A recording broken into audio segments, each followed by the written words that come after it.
سورۃ طٰہٰ۔ بسم اللہ الرحمن الرحیم۔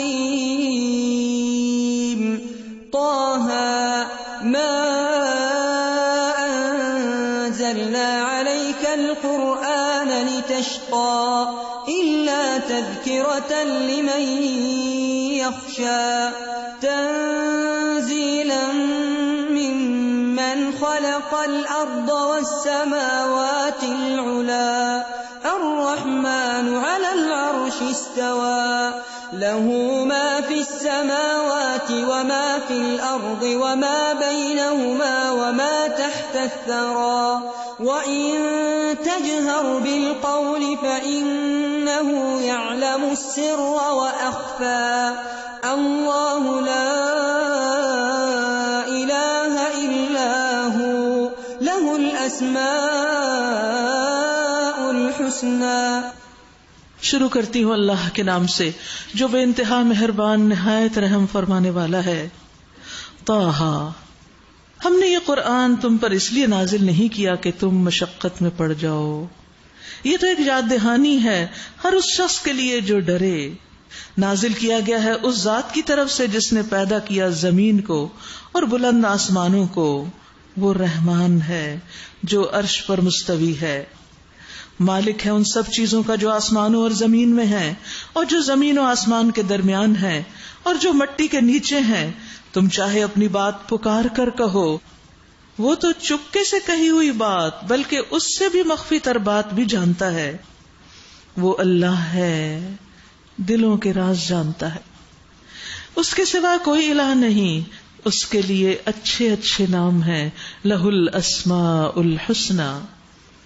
اور تمہیں کچھ موسیٰ علیہ السلام کی خبر بھی پہنچی جبکہ اس نے ایک آگ دیکھی اور اپنے گھر والوں سے کہا ذرا ٹھہرو، میں نے ایک آگ دیکھی ہے، شاید کہ تمہارے لیے ایک آدھ انگارہ لے آؤں یا اس آگ پر مجھے راستے کے متعلق کوئی رہنمائی مل جائے۔ وہاں پہنچے تو پکارا گیا، اے موسیٰ میں ہی تیرا رب ہوں، جوتیاں اتار دو، تو وادی مقدس طویٰ میں ہے اور میں نے تجھے چن لیا۔ سنو جو کچھ وحی کیا جاتا ہے، یعنی فاستمع لما یوحیٰ، توجہ سے اس کو سنو۔ میں ہی اللہ ہوں، میرے سوا کوئی الہ نہیں، بس تو میری بندگی کر اور میری یاد کے لیے نماز قائم کر۔ اللہ اکبر۔ جب ہم بندوں سے محبت کرتے ہیں نا اور ان کو یاد کرتے ہیں تو پھر کیا کرتے ہیں؟ ان کو فون کرتے ہیں یا ان سے ملنے چلے جاتے ہیں۔ جو اللہ سے محبت کرتا ہے اور اللہ کو یاد کرتا ہے تو پھر وہ نماز کی طرف لپکتا ہے کہ یہاں مجھے اس کا قرب نصیب ہوگا۔ قیامت کی گھڑی ضرور آنے والی ہے، میں اس کا وقت مخفی رکھنا چاہتا ہوں تاکہ ہر شخص اپنی کوشش کے مطابق بدلہ پائے۔ بس کوئی ایسا شخص جو اس پر ایمان نہیں لاتا اور اپنی خواہش نفس کا بندہ بن گیا ہے، تجھ کو اس گھڑی کی فکر سے روک نہ دے۔ اللہ اکبر۔ کوئی ہمیں قیامت سے غافل نہ کرے، کیونکہ یہاں دو طرح کے لوگ ہیں، ایک وہ جو ایمان نہیں لاتا اور ایک جو خواہش نفس کا بندہ بن گیا۔ اور آپ نے دیکھا ہوگا کہ جو لوگ دنیا کے پیچھے بھاگتے ہیں نا، ان کو آپ کا دین کی طرف آنا اچھا نہیں لگتا اور وہ آپ کو اس سے روکنے لگتے ہیں۔ کبھی یہ نہیں کہتے نہ کرو، اس طرح کی باتیں کریں گے کہ آپ خود ہی پیچھے ہٹنے لگے۔ بس کوئی ایسا شخص جو اس پر ایمان نہیں لاتا اور اپنی خواہش کا بندہ بن گیا ہے، تجھے اس گھڑی کی فکر سے روک نہ دے ورنہ تو ہلاکت میں پڑ جائے گا۔ اور اے موسیٰ یہ تیرے ہاتھ میں کیا ہے؟ موسیٰ علیہ السلام نے جواب دیا، یہ میری لاٹھی ہے۔ اس پر غور کروانے کے لیے اللہ تعالیٰ نے سوال کیا کہ دیکھ لو کہ واقعی لاٹھی ہی ہے نا، اس پر ٹیک لگا کے چلتا ہوں۔ اللہ تعالیٰ نے صرف پوچھا تو یہ ہاتھ میں کیا ہے، انہوں نے پوری تفصیل بتا دی۔ اس سے اپنی بکریوں کے لیے پتے جھاڑتا ہوں اور بھی بہت سے کام ہیں جو میں اس سے لیتا ہوں۔ فرمایا پھینک دے اس کو موسیٰ۔ اس نے پھینک دیا اور یکا یک وہ ایک سانپ تھی جو دوڑ رہا تھا۔ فرمایا پکڑ لے اس کو اور ڈرو نہیں۔ اللہ کا حکم ہے نا، پھینک دو، پھینک دیا، اٹھا لو، اب اٹھانا ہے، چاہے وہ سانپ بنی ہوئی سانپ اٹھاؤ۔ اللہ اکبر۔ ہم اسے پھر ویسا ہی کر دیں گے جیسی یہ تھی، اور ذرا اپنا ہاتھ اپنی بغل میں دباؤ، چمکتا ہوا نکلے گا بغیر کسی تکلیف کے۔ یعنی آپ دیکھیے کہ ہاتھوں میں اگر کوئی تبدیلی آئے تو انسان کو محسوس ہوتی ہے، ہاتھ چمک اٹھے اور کچھ محسوس بھی نہ ہو۔ یہ دوسری نشانی ہے، اس لیے کہ ہم تجھے اپنی بڑی نشانیاں دکھانے والے ہیں۔ اب تو فرعون کے پاس جا، وہ سرکش ہو گیا ہے۔ موسیٰ علیہ السلام نے عرض کیا رب اشرح لی صدری ویسر لی امری واحلل عقدۃ من لسانی یفقہوا قولی، اے میرے رب میرا سینہ کھول دے، میرا کام میرے لیے آسان کر دے اور میری زبان کی گرہ سلجھا دے تاکہ لوگ میری بات سمجھ سکیں۔ یاد رکھیے دین کی دعوت دینے کے لیے شرح صدر بڑا ضروری ہے، دل کی وسعت بڑی ضروری ہے، تاکہ میں لوگوں کی باتیں اور ان کی اذیتیں سہ سکوں۔ فرعون کے پاس جا رہے تھے نا، کہا اتنا بڑا دل دے دے کہ جو بھی کہے مجھے کچھ اثر نہ ہو اور میرا دل اس کی وجہ سے بے قرار نہ ہو، ورنہ تو آپ ایک بات سنتے اور آپ کو آگ لگ جاتی اور آپ آگے نہیں بڑھ سکتے۔ اور میرا سینہ تنگ نہ ہو، دل نہ گھٹے، کیونکہ جب سینے میں تنگی آ جاتی ہے تو انسان دنیا کو اللہ کی طرف بلانے کے قابل نہیں رہتا۔ تنگ دل کے لوگ، چھوٹے دل کے لوگ اللہ کے دین کی دعوت کا کام نہیں کر سکتے، وہ تو ایک دو باتوں پر ہی دل ہار کے بیٹھ جائیں گے، دل چھوٹا کر کے۔ ہم نہیں کر سکتے، تو اس لیے ضروری ہے کہ اللہ دل کی وسعت دے۔ تو آج کی یہ دعا پکی کر لیں کہ اللہ ہمیں دلوں کی وسعت دے تاکہ ہم تیرا کام کر سکیں اور ہمارے لیے اس کام کو آسان بھی کر دے، مشکل کام ہے نا، اور پھر ہماری کمیونیکیشن بھی اچھی کر دے تاکہ ہماری بات دوسروں کو سمجھ آئے۔ بہت دفعہ ٹیم کے اندر آپس کا اختلاف کہاں سے پیدا ہوتا ہے؟ مس کمیونیکیشن، صحیح بات کرتے نہیں، دوسرے کو صحیح سمجھ نہیں آتی، وہ کچھ اور سمجھتا ہے اور وہ کچھ اور ہی کرنا شروع ہو جاتا ہے۔ ٹیم ورک اسٹرانگ کمیونیکیشن سے اسٹرانگ ہوتا ہے، اور اس کے لیے بھی اللہ سے دعا کرنی چاہیے کہ اللہ ہمیں بات کرنے کا ڈھنگ سکھا دے، جو ہماری بات دوسرے کو زہر نہ لگے، دوسرا اس کو ایکسپٹ کر لے، قبول کر لے، کیونکہ جب تک وہ ایکسپٹ نہیں کرے گا وہ کام ہی نہیں کرے گا، تو کام کیسے آگے بڑھے گا؟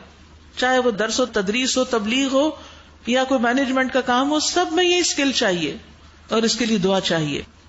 اور فرمایا میرے لیے میرے اپنے کنبے سے ایک وزیر مقرر کر دے۔ یاد رکھیے آپ جب کام کریں تو آپ کا کوئی مددگار بھی ہونا چاہیے، سولو فلائٹ مت لیں، مشکل راستہ ہے، اپنی ٹیم جنریٹ کریں، اپنے ساتھی اپنے ساتھ لگائیں اور اس کے لیے بھی دعا کریں اللہ اچھا مددگار دے دے۔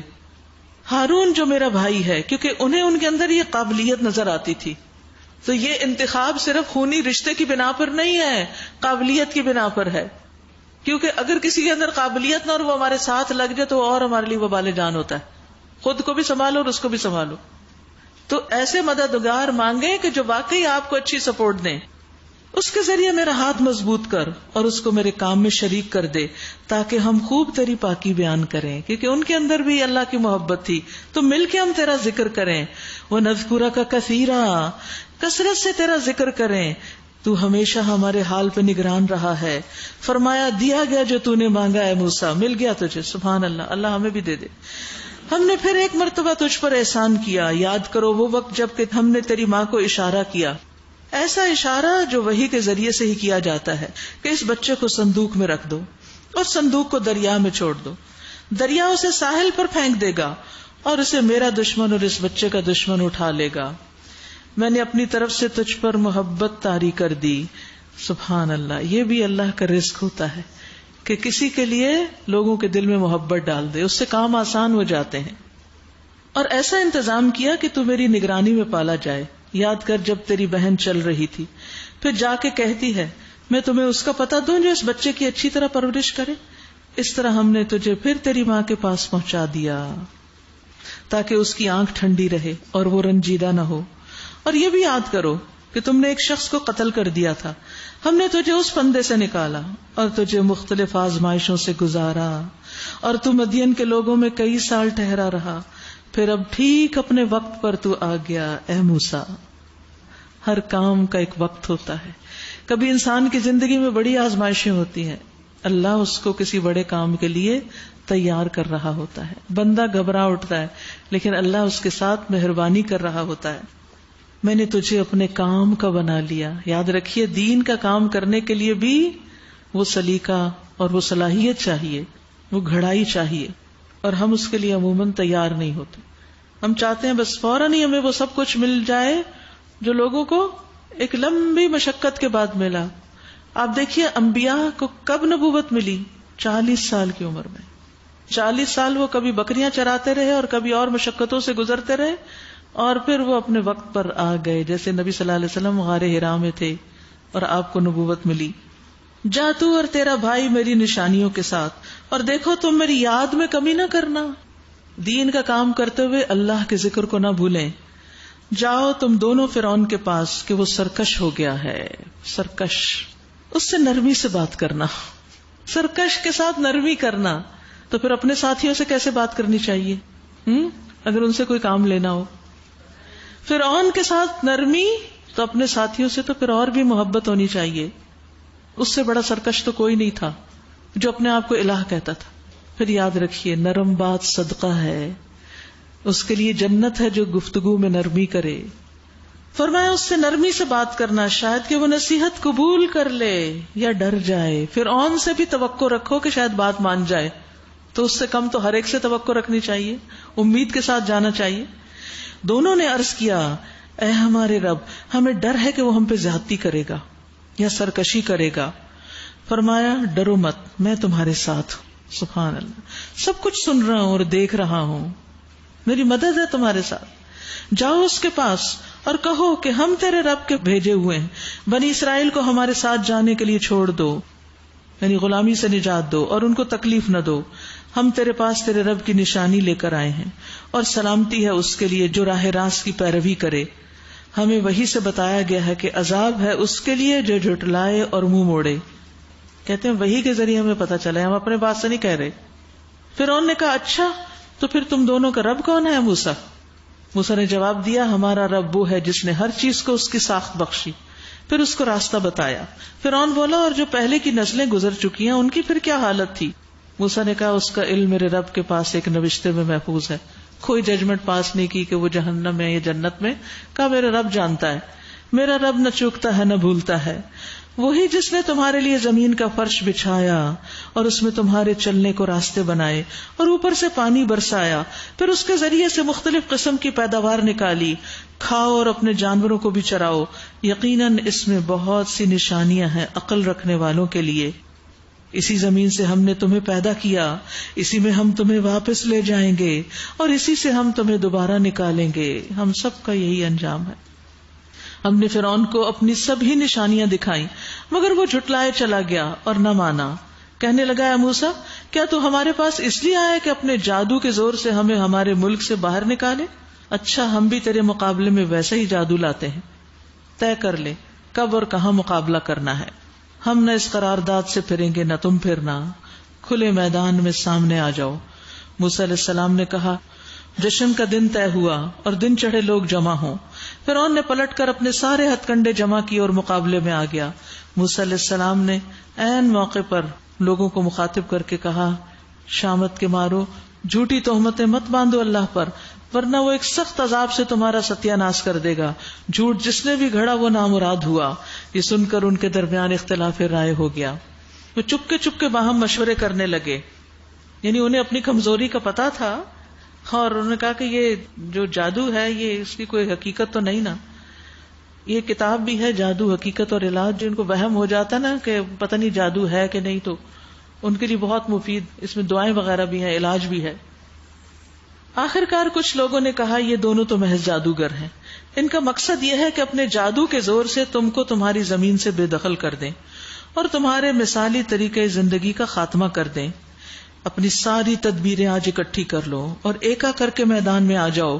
بس یہ سمجھ لو کہ آج جو غالب رہا وہی جیت گیا. جادوگر بولے موسیٰ تم پھینکتے ہو یا پہلے ہم پھینکیں؟ موسیٰ علیہ السلام نے کہا نہیں تم ہی پھینکو. یکا یک ان کی رسیاں اور ان کی لاٹھیاں ان کے جادو کے زور سے موسیٰ کو دوڑتی ہوئی محسوس ہونے لگی. موسیٰ علیہ السلام اپنے دل میں ڈر گئے. یہ ڈر کیسا تھا؟ طبعی انسانی فطرت میں ہے نا کہ کوئی بھی ایک دم جب خوفناک چیز کے سامنے آتی ہے تو ایک دم شاک ہو جاتا ہے، ایک دم ڈر جاتے ہیں، ورنہ انہیں اللہ کے وعدے پر پورا یقین تھا. ہم نے کہا مت ڈرو، تم ہی غالب رہو گے. پھینک جو کچھ تمہارے ہاتھ میں ہے. ابھی ان کی ساری بناوٹی چیزوں کو نگلے جاتا ہے. یہ جو کچھ بنا کر لائے ہیں یہ تو جادوگر کا فریب ہے، اور جادوگر کبھی کامیاب نہیں ہو سکتا خواہ وہ کسی شان سے آئے. آخر کو یہی ہوا کہ سارے جادوگر سجدے میں گرا دیے گئے اور پکار اٹھے آمنا برب ہارون و موسیٰ، مان لیا ہم نے ہارون اور موسیٰ کے رب کو. فرعون نے کہا تم ایمان لے آئے اس سے پہلے کہ میں تمہیں اس کی اجازت دیتا؟ معلوم ہو گیا کہ یہ تمہارا گرو ہے جس نے تمہیں جادوگری سکھائی ہے. اچھا اب میں تمہارے ہاتھ پاؤں مخالف سمتوں سے کٹواتا ہوں. دھمکی دی. اور کھجور کے تنوں پہ تم کو سولی دیتا ہوں، پھر تمہیں پتا چل جائے گا کہ ہم دونوں میں سے کس کا عذاب زیادہ سخت اور دیر پا ہے. یعنی میں تمہیں زیادہ سخت سزا دے سکتا ہوں یا موسیٰ؟ جادوگروں نے جواب دیا قسم ہے اس ذات کی جس نے ہمیں پیدا کیا، یہ ہرگز نہیں ہو سکتا کہ ہم روشن نشانیاں سامنے آ جانے کے بعد بھی اب تجھے ترجیح دیں. تو جو کچھ کرنا چاہے کر لے، تو زیادہ سے زیادہ بس اسی دنیا کی زندگی کا فیصلہ کر سکتا ہے. یعنی زیادہ زیادہ تو ہماری دنیا کا نقصان کر دے گا، تو کیا ہوا، آخرت تو ہے نا. ہم تو اپنے رب پر ایمان لے آئے تاکہ وہ ہماری خطائیں معاف کر دے اور اس جادوگری سے جس پر تو نے ہمیں مجبور کیا تھا درگزر فرمائے. یعنی انہیں فوراً احساس ہوا کہ جو ہم کر رہے تھے یہ جادوگری یہ ٹھیک نہیں تھی. اللہ ہی اچھا ہے اور وہ باقی رہنے والا ہے. واللہ خیر و ابقا انہ من یأت ربہ مجرما فإن لہ جہنم لا یموت فیہا ولا یحیا. حقیقت یہ ہے کہ جو مجرم بن کر اپنے رب کے حضور حاضر ہوگا اس کے لیے جہنم ہے جس میں نہ وہ جیے گا نہ مرے گا. اور جو اس کے حضور مومن کی حیثیت سے حاضر ہوگا جس نے نیک عمل کیے ہوں گے، ایسے سب لوگوں کے لیے بلند درجے ہیں، سدا بہار باغ ہیں جن کے نیچے نہریں بہ رہی ہوں گی، ان میں وہ ہمیشہ رہیں گے. یہ جزا ہے اس شخص کی جو پاکیزگی اختیار کرے. جنت کس کے لیے ہے؟ جو پاکیزگی اختیار، پاکیزہ زندگی، کھانے پینے میں، ازدواجی زندگی میں، ہر چیز کے اندر پاکیزگی پسند کرنا، حرام سے بچنا، مشکوک چیزوں سے بچنا. ہم نے موسیٰ علیہ السلام پر وحی کی کہ اب راتوں رات میرے بندوں کو لے کر چل پڑو اور ان کے لیے سمندر میں سے سوکھی سڑک بنا لو. تجھے کسی کے تعاقب کا ذرا خوف نہ ہو اور نہ سمندر کے بیچ سے گزرتے ہوئے ڈر لگے. یاد رکھیے ایمان والے اپنے رب پر بھروسہ کرتے ہیں. جب موسیٰ علیہ السلام کے ساتھیوں نے کہا کہ ہم پکڑ لیے جائیں گے تو انہوں نے کہا نہیں، بے شک میرے ساتھ میرا رب ہے، وہ مجھے ضرور رہنمائی دے گا. تو مومن ہر نفع نقصان کا مالک اللہ کو سمجھتا ہے کہ اگر اللہ کوئی تکلیف پہنچانا چاہے تو کوئی اور ہٹا نہیں سکتا، اور اگر وہ رحمت کرنا چاہے تو کوئی رحمت کو روک نہیں سکتا. اس لیے ہمیشہ انسان کو ایسے مقامات پر اللہ کی طرف توجہ کرنی چاہیے، اللہ پہ بھروسہ کرنا چاہیے. پیچھے سے فرعون اپنے لشکر لے کے پہنچا اور پھر سمندر ان پہ چھا گیا جیسا کہ چھا جانے کا حق تھا. فرعون نے اپنی قوم کو گمراہ ہی کیا تھا، کوئی صحیح رہنمائی نہیں کی تھی. اے بنی اسرائیل، ہم نے تمہیں تمہارے دشمن سے نجات دی اور طور کی دائیں جانب تمہاری حاضری کے لیے وقت مقرر کیا اور تم پر من و سلوہ اتارا. کھاؤ ہمارا دیا ہوا پاک رزق اور اسے کھا کر سرکشی نہ کرو ورنہ تم پر میرا غضب ٹوٹ پڑے گا. اور جس پر میرا غضب ٹوٹا وہ پھر گر کر ہی رہا. البتہ جو توبہ کر لے اور ایمان لائے اور نیک عمل کرے پھر سیدھا چلتا رہے اس کے لیے میں بہت درگزر کرنے والا ہوں. وما اعجلک عن قومک یا موسیٰ، اور کیا چیز تمہیں اپنی قوم سے پہلے لے آئی اے موسیٰ. اللہ تعالیٰ نے جب اپنی ملاقات کے لیے بلایا تو وہ قوم کے ساتھ آ رہے تھے، ان کو پیچھے چھوڑ کے جلدی آ گئے. اس نے عرض کیا وہ بس میرے پیچھے ہی آ رہی ہے، میں جلدی کر کے تیرے حضور آ گیا ہوں اے میرے رب تاکہ تو مجھ سے خوش ہو جائے. یعنی مومن نیک کاموں میں کس لیے جلدی کرتا ہے؟ تاکہ اللہ کو خوش کر دے. اب دیکھیے جیسے آپ نے گھر میں دیکھا ہوگا نا، ایک بچے کو کام کہتے ہیں تو وہ دوڑا آتا ہے، دوسرے کو کہتے ہیں وہ ڈھیٹ بن کے بیٹھا رہتا ہے. آپ کس سے محبت کریں گے؟ کون سا اچھا لگے گا؟ وہ جو جلدی کرے گا. اور پھر جب آپ اس کو حق کریں گے، پیار کریں گے تو دور بیٹھا نا، وہ دیکھ کے کیا کہے گا؟ آپ تو اسی کو بس چاہتی ہیں، پھر بھی آپ ہی غلط ہیں. فرمایا اچھا تو سنو، ہم نے تمہارے پیچھے تمہاری قوم کو آزمائش میں ڈال دیا اور سامری نے انہیں گمراہ کر ڈالا. یہاں اگرچہ مقصد اچھا تھا لیکن موسیٰ علیہ السلام وقت سے پہلے آ گئے تھے تو کہا جاتا ہے کہ اسی عجلت کی وجہ سے ان کی قوم کو پیچھے گمراہ کر دیا گیا. موسیٰ علیہ السلام سخت غصے اور رنج کی حالت میں اپنی قوم کی طرف پلٹے، جا کر ان سے کہا اے میری قوم کے لوگوں، کیا تمہارے رب نے تم سے اچھے وعدے نہیں کیے تھے؟ کیا تمہیں دن لگ گئے؟ یا تم اپنے رب کا غضب ہی اپنے اوپر لانا چاہتے تھے کہ تم نے مجھ سے وعدہ خلافی کی؟ انہوں نے جواب دیا ہم نے آپ سے وعدہ خلافی کچھ اپنے اختیار سے نہیں کی، معاملہ یہ ہوا کہ لوگوں کے زیورات کے بوجھ سے ہم لد گئے تھے اور ہم نے بس ان کو پھینک دیا تھا. پھر اسی طرح سامری نے بھی کچھ ڈالا اور ان کے لیے ایک بچڑے کی مورت بنا کر نکال لایا، کیونکہ یہ فرعونیوں کے ساتھ رہتے تھے تو سکلڈ ورکر سے بتوں کو تراشنا اور سونے سے زیورات اور چیزیں بنانا ان کو آتا تھا، اور سامری اس میں بڑا ماہر تھا. تو اس نے لوگوں کے زیورات اکٹھے کر کے ان سے سونے کا ایک بچڑا بنا دیا، کیونکہ وہ فرعونی جو تھے وہ گائے کی پوجا کرتے، اور اس میں سے بیل کی سی آواز نکلتی تھی. لوگ پکار اٹھے یہی ہے تمہارا الہ، اور موسیٰ کے الہ. موسیٰ اسے بھول گیا.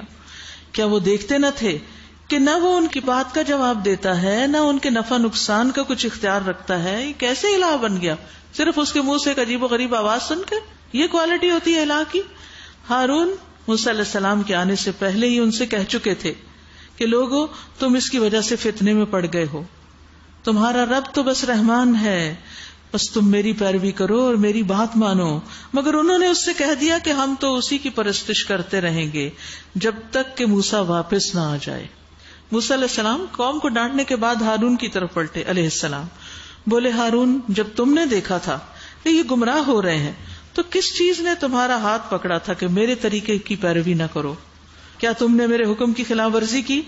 ہارون نے جواب دیا اے میری ماں کے بیٹے، میری داڑھی نہ پکڑو، نہ میرے سر کے بال کھینچو. مجھے اس بات کا ڈر تھا کہ تو آ کر کہے گا تم نے بنی اسرائیل میں پھوٹ ڈال دی اور میری بات کا پاس نہ کیا. موسیٰ نے کہا اور سامری تیرا کیا معاملہ ہے؟ اس نے جواب دیا میں نے وہ چیز دیکھی جو ان لوگوں کو نظر نہ آئی، پس میں نے رسول کے نقش قدم سے ایک مٹھی اٹھا لی اور اس کو ڈال دیا. میرے نفس نے مجھے کچھ ایسا ہی سجھایا. موسیٰ علیہ السلام نے کہا اچھا تو جا، اب زندگی بھر تجھے یہی پکارتے رہنا ہے کہ مجھے مت چھو، don't touch me, don't touch me, لا مساس، لا مساس. اور تیرے لیے باز پرس کا ایک وقت مقرر ہے جو تجھ سے ہرگز نہ ٹلے گا. اور دیکھ اپنے اس الہ کو جس پر تو ریجھا ہوا ہے، اب ہم اسے جلا ڈالیں گے اور ریزہ ریزہ کر کے دریا میں بہا دیں گے. لوگو تمہارا الہ تو بس ایک ہی اللہ ہے جس کے سوا اور کوئی الہ نہیں، ہر چیز پر اس کا علم حاوی ہے، چھایا ہوا ہے. اے محمد صلی اللہ علیہ وسلم اس طرح ہم پچھلے گزرے ہوئے حالات کی خبریں آپ کو سناتے ہیں، اور ہم نے خاص اپنے ہاتھ سے آپ کو ایک ذکر عطا کیا ہے. وہ کون سا ذکر؟ خاص ذکر قرآن. جو کوئی اس سے منہ موڑے گا، سن لیجئے کان کھول کے، جو کوئی اس سے یعنی اس قرآن سے منہ موڑے گا وہ قیامت کے روز سخت بارے گناہ اٹھائے گا، اور ایسے سب لوگ ہمیشہ اس کے وبال میں گرفتار رہیں گے، اور قیامت کے دن ان کے لیے بڑا تکلیف دہ بوجھ ہوگا.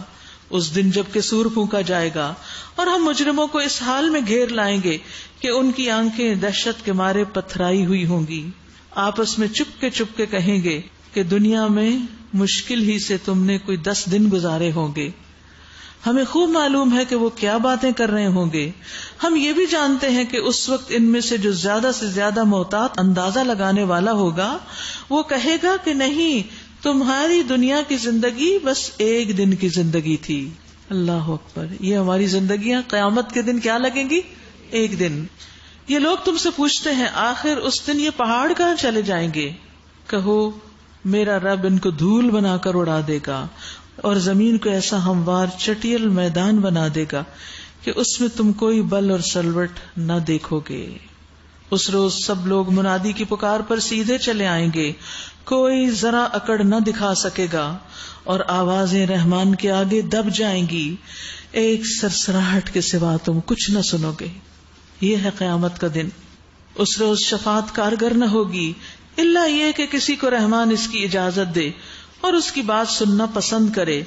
وہ لوگوں کا اگلا پچھلا سب حال جانتا ہے اور دوسروں کو اس کا پورا علم نہیں ہے. لوگوں کے سر اس دن حی قیوم کے آگے جھک جائیں گے. نامراد ہوگا جو اس وقت کسی ظلم کا بوجھ اٹھائے ہوئے ہوگا، اور کسی ظلم یا حق تلفی کا خطرہ نہ ہوگا اس شخص کو جو نیک عمل کرے اور اس کے ساتھ وہ مومن بھی ہو. اس کے لیے کوئی ڈر نہیں ہوگا. وَكَذَلِكَ أَنزَلْنَاهُ قُرْآنًا عَرَبِيًّا، اسی طرح ہم نے اسے قرآن عربی بنا کر نازل کیا ہے. اور اس میں طرح طرح سے تنبیہات کی ہیں، شاید کہ یہ لوگ کجروی سے بچیں یا ان میں کچھ ہوش کے آثار اس کی بدولت پیدا ہوں. فتعالی اللہ الملک الحق، پس بالا و برتر ہے اللہ بادشاہ حقیقی. اور دیکھو قرآن پڑھنے میں جلدی نہ کیا کرو جب تک تمہاری طرف اس کی وحی تکمیل کو نہ پہنچ جائے، اور دعا کرو کہ اے میرے رب مجھے زیادہ علم عطا کر اور علم عطا کر. یاد رکھیے ہمیشہ انسان کو علم اور فہم میں اضافے کی دعا کرتے رہنا چاہیے ساری زندگی. کبھی بھی اس سے سیر نہ ہو، یہ نہ سوچے بس اب کافی ہو گیا، نہیں، اللہ اور دے اور دے. یہ اللہ تعالیٰ نے اپنے نبی کو دعا سکھائی ہے کہ علم میں اضافہ مانگتے رہیے. اور آپ دیکھیے امت میں ایسے ایسے اسکالرز گزرے ہیں کہ جنہوں نے اپنی زندگیاں اس کے لیے وقف کی. ابن تیمیہ کہتے ہیں بعض اوقات میں نے ایک آیت پر 100 تفاسیر کا مطالعہ کیا ایک آیت کو سمجھنے کے لیے. پھر میں اللہ سے فہم کی دعا کرتا ہوں اور کہتا ہوں اے آدم اور ابراہیم کو تعلیم دینے والے مجھے بھی اس کی تعلیم دے. یاد رکھیے انہوں نے اپنے علم پر کبھی غرور نہیں کیا تھا بلکہ عاجزی سے اللہ سے دعا کرتے. یہ قرآن سمجھنے کا ایک طریقہ ہے. آپ اگر اپنے پرسنل لیول پر قرآن سمجھنا چاہتے ہیں نا، ایک تو ہے کہ آپ کسی مجلس میں جا کے درس سنیں، دورہ قرآن سنیں، کوئی کلاس جوائن کر لیں، لیکن اس کے بعد خود پڑھنا بھی بہت ضروری ہے. کیسے پڑھیں گے طریقہ بتاتی ہوں کیسے پڑھتے ہیں. ایک آیت لیں اور اس کو پڑھیں، اس کو اچھی طرح سمجھیں کیا کہا گیا اس میں، اور جو چیز سمجھ نہ آئے اس کو سمجھنے کے لیے مختلف جگہوں سے دیکھیں، علم والوں سے پوچھیں کہ یہ اس کا مطلب کیا ہے. اس وقت تک چین سے نہ بیٹھیں جب تک سمجھ نہ آ جائے، کیونکہ یہ قرآن جو ہے نا اس میں بینات من الہدا، ہدایت میں سے بھی روشن نشانیاں ہیں، یعنی اس میں سے بھی کئی روشنی کے ایسے نقطے ہیں، ایسی واضح باتیں ہیں کہ جو ہدایت کے بعد انسان کو نصیب ہوتی ہیں. اس کتاب کی طرف جب انسان آتا ہے تو اس میں سے نئی نئی باتیں اس کو پتہ چلتی. اس بات پر ایمان رکھے کہ ہماری زندگی کا کوئی مسئلہ ایسا نہیں کہ جس کا اس میں حل نہ ہو. دوسری چیز فہم قرآن کے لیے دعا. دعا اس بات کی بھی کہ اللہ یہ آیت مجھے سکھا دے، سمجھا دے، سجھا دے. ربی زدنی علما تو کہیں گے ہی، لیکن اس آیت کو سامنے رکھ کے یا اللہ اس بات کا مطلب مجھے سکھا دے، تو میرا سینہ کھول دے، تو مجھے سمجھ دے دے. اور پھر اس پر عمل کی دعا بھی. وہ کیسے؟ مثلا یہ جو ہے وقل رب زدنی علما، اس میں عمل کی بات کیا ہے؟ اس میں اپنے لیے آپ کیا دعا کر رہے ہیں؟ یہ تو خیر ویسے ہی دعا ہے نا کہ اللہ مجھے اور علم عطا کر. اسی طرح رب زدنی علما کے بعد وَلَقَدْ أَهِدْنَا إِلَىٰ آدَمَ مِن قَبْلُ فَنَسِيَ وَلَمْ نَجِدْ لَهُ عَزْمًا. ہم نے اس سے پہلے آدم کو ایک حکم دیا مگر وہ بھول گئے اور ہم نے اس میں عزم نہ پایا. کیا دعا کریں گے اس کو پڑھ کے اپنے لیے کہ اللہ ہمیں اپنے سے کیے ہوئے عہد نبھانے کی توفیق دے. اللہ آدم بھول گئے تھے، اگر ہم بھول جائیں ہمیں یاد کرا دے. ان میں عزم نہ تھا، اللہ تو ہمیں عزیمت اور عزم کی راہ دے دے. اس طرح دعائیں مانگتے ہیں قرآن پڑھ کے. ہر آیت سے دعا نکلتی.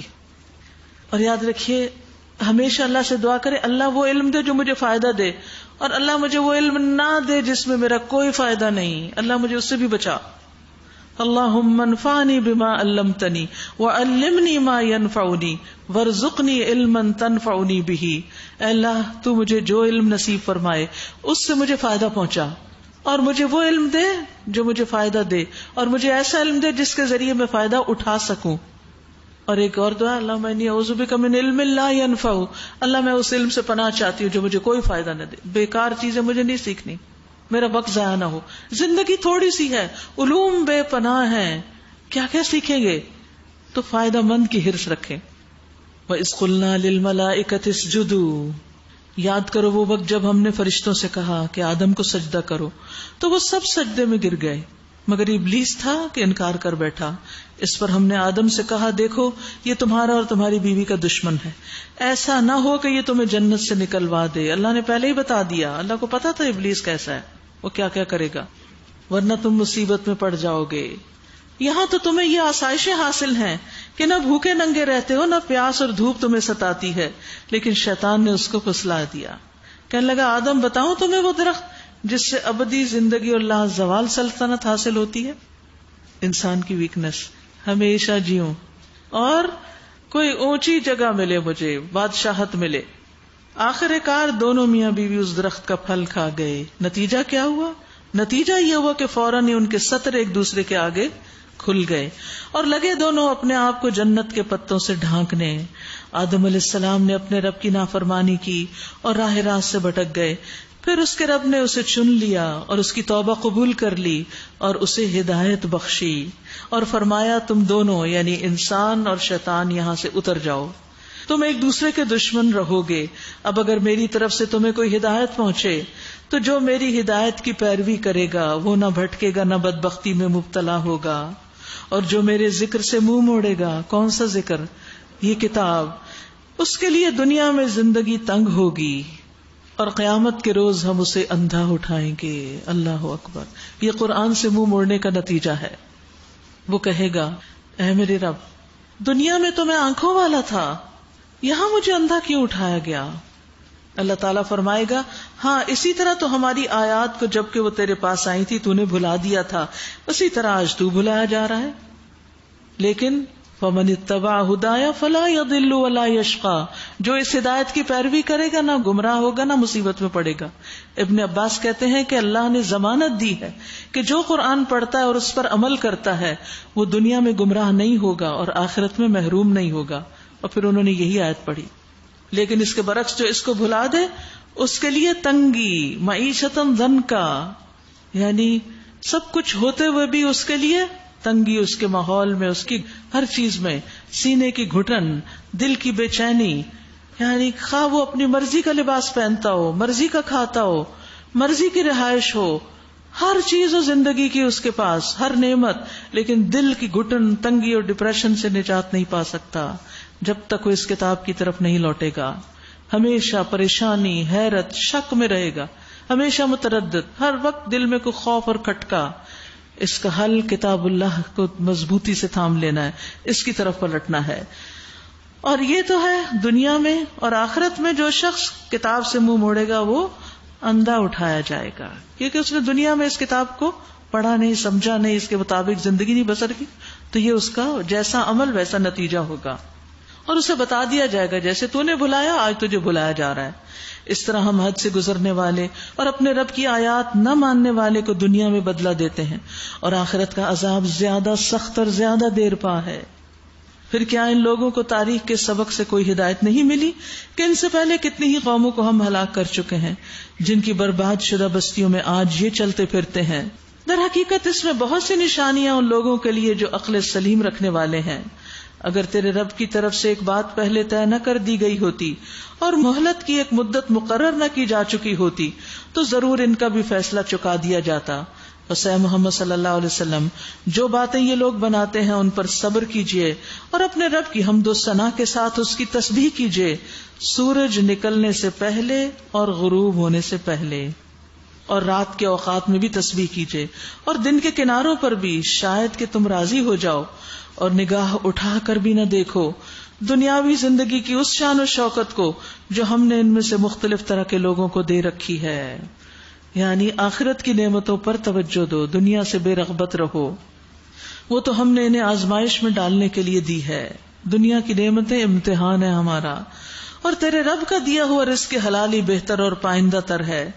اپنے اہل و عیال کو نماز کی تلقین کرو. اگر پیغمبر کو یہ حکم ہے تو ہمیں بھی یہی ہے کہ گھر والوں کو نماز کی طرف لائیں، کیونکہ نماز کا تعلق دین کے ساتھ ہے. نماز مومن و کافر کے درمیان فرق کرتی ہے. نماز برائی اور بے حیائی سے روکتی ہے. قیامت کے دن پہلا سوال بھی نمازی کے بارے میں ہوگا. نماز کی حفاظت کرنے والے کو اللہ کا فضل ملتا ہے، اور ہر طرح کی پریشانی میں نماز ہی کا سہارا لیں، اور خود بھی اس کے پابند رہو. ہم تم سے کوئی رزق نہیں چاہتے، رزق تو ہم ہی تمہیں دے رہے ہیں، اور انجام کی بھلائی تقوی ہی کے لیے ہے.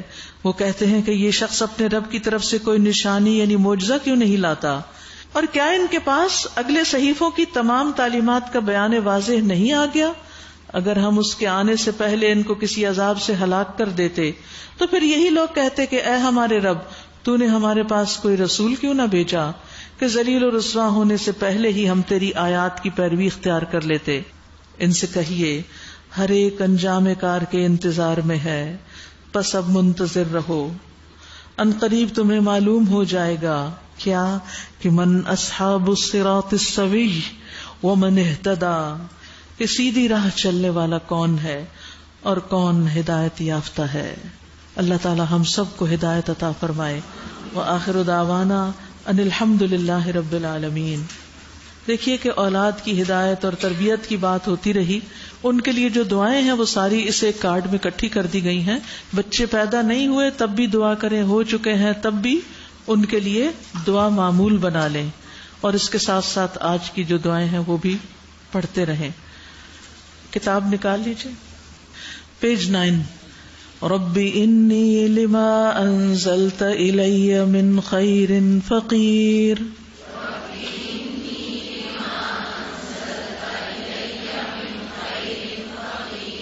اے میرے رب، بے شک جو بھلائی بھی تو میری طرف نازل فرمائے میں اس کا محتاج ہوں۔ جتنے بھی رنج، غم، مشکلات، پریشانیاں اور مسائل ہیں، ان سب کے لیے بہت ہی جامع چھوٹی سی بہترین دعا ہے۔ زندگی میں کسی بھی چیز کی ضرورت ہے، اللہ سے مانگے کہ اللہ جو خیر بھی تو مجھے عطا کرے میں اس کا محتاج ہوں۔ سبحانک اللہم وبحمدک، اشہد ان لا الہ الا انت، استغفرک واتوب الیک۔ السلام علیکم ورحمۃ اللہ وبرکاتہ۔ یا ایھا الناس قد جاءتکم موعظۃ من ربکم وشفاء لما فی الصدور وہدی ورحمۃ للمؤمنین۔